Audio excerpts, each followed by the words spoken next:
Makibalita naman po tayo sa latest na galaw ng bagyong Tino. Makakapanayan po natin live si Dr. John Manalo, Weather Specialist mula sa Pag-asa. Magandang umaga, si Maris po ito. Live po tayo sa unang balita. Magandang umaga, Maris, at ganoon din naman sa ating mga taga-subaybay. Una sa lahat po, sa mga nakalipas na oras, may napaulat na bang storm surge? Wala pa naman pong naiuulat na storm surge, pero itong si Bagyong Tino ay nag-landfall na ng ikalawang beses dito sa Borbon, Cebu. Nasaan na ngayon yung bagyong Tino at saan-saan ang mga posible nitong sunod na landfall?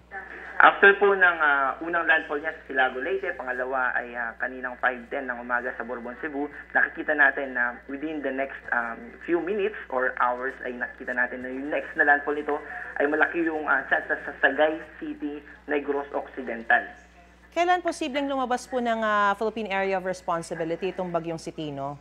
By Thursday po ay lalabas na ito ng Philippine Area of Responsibility. And also, I would like to mention din na by Wednesday ng umaga ito lalabas ng Kalupaan.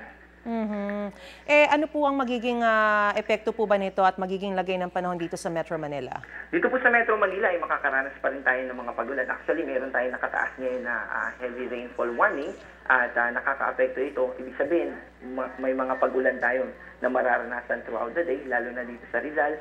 Dito sa Metro Manila, including Cavite, Bulacan, at ganoon din naman sa Nueva Ecija.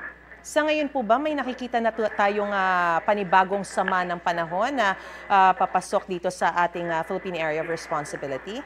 Yes, Maris. Meron tayong minomonitor na low pressure area sa labas ng Philippine Area of Responsibility at ito ay naka-high chance na. Ibig sabihin, within the next 24 to 48 hours ay nandun na yung posibilidad dito na maging tropical depression o isang ganap na bagyo at papasok ito ng based sa ating analysis by weekend.